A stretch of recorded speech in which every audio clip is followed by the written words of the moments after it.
Good morning. Rich Tyson here. Hey, it's my pleasure to be with you this morning. Today I want to talk to you a little bit about something that I think is an incredibly important business principle that we all ought to consider. I also want to preface this by saying this is a story that's very important and poignant to me. And I call this Lead by Letting Go. So let me take you into this story. Sergeant Herbert G. Tyson had just finished lunch when somebody hollered, "Get out of the mess hall, here they come." Sergeant Tyson shared what happened next. Everybody jumped up and started for the door, where our helmets were sitting on the table. When I got to the table, I couldn't find my helmet. Finally, there was only one, and I was the only one left indoors, so I grabbed it and ran outside. I crossed over to the garbage pit and dove in. The garbage pit was large enough that the Zeros could fire into it and hit the opposite bank. So during this time, I kept jumping from side to side, depending on which direction the fighters were coming from. It was December 1941 on the island of Luzon in the Philippines, and World War II had begun. Sergeant Tyson was an Army Air Corps aircraft mechanic when the Japanese Imperial forces launched their attack. But it wasn't long before he became a foot soldier, defending the Bataan Peninsula. What followed for Tyson and his fellow combatants was truly tragic. After months of short rations, fierce combat, and disease, General Edward King was forced to surrender approximately 75,000 troops at Bataan in April 1942. That set in motion the infamous Bataan Death March, a forced march of approximately 65 miles from Mariveles on the southern tip of the Bataan Peninsula to the town of San Fernando.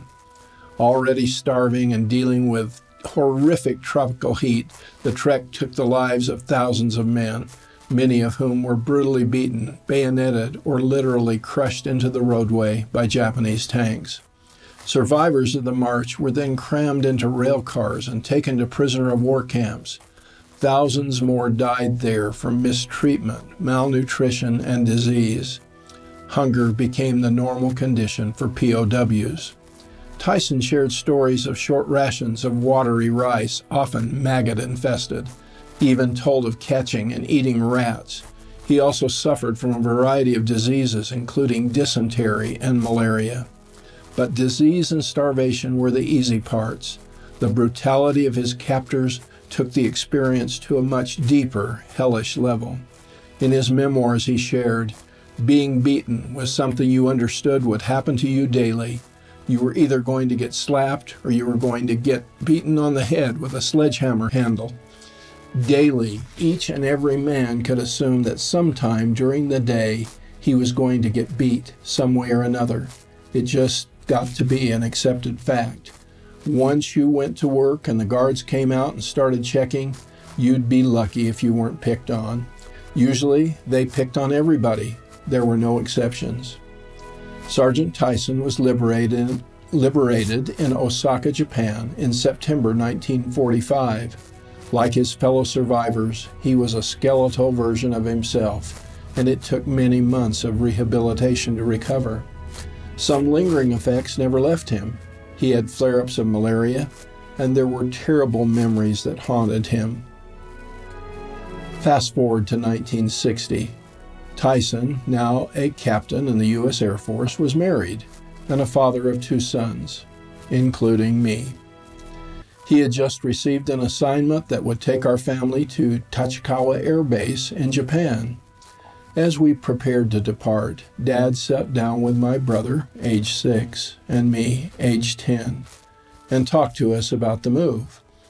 He related a bit about the war, but then emphatically stated that the Japanese people were a great and noble people who deserved our love and respect. He and our mother had always stressed that we should love our fellow man, so this instruction didn't seem significant to me at the time. It was only years later, when I had the opportunity to meet some of my father's fellow survivors, that I realized how incredibly unique his attitude was.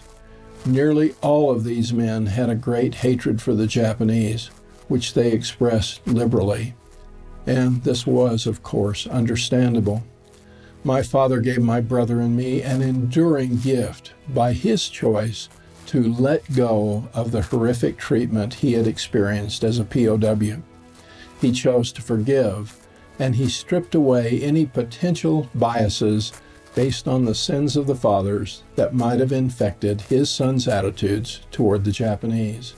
He literally broke the cycle of hatred. As I consider the leadership principles I have learned over my career, one of the most significant was taught me by my father. Don't get hung up on what has happened in the past.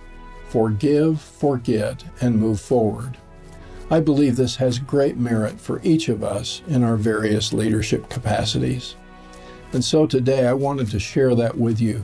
Often we get so hung up on things that we can't move forward, that we can't let go.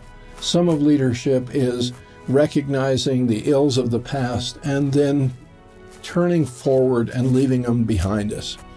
I hope that this message resonates with you today. I think we all have these things that come up periodically, and it's important that we forgive and forget and move on as quickly as possible. In conclusion, I want to briefly pay tribute to my father.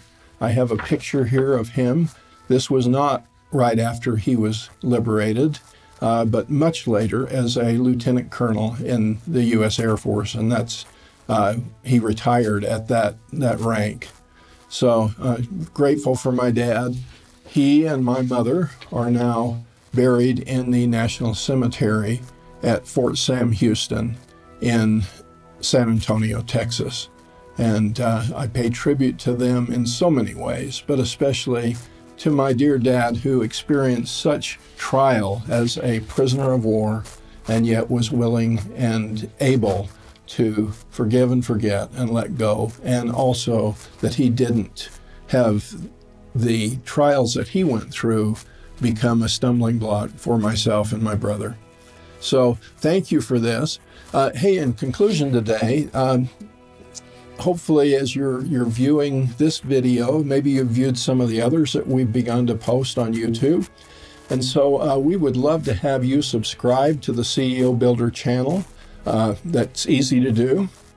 We also, you'll notice on your screen the little bell that if you click on that, you'll be able to get notification each day as we put a new video out.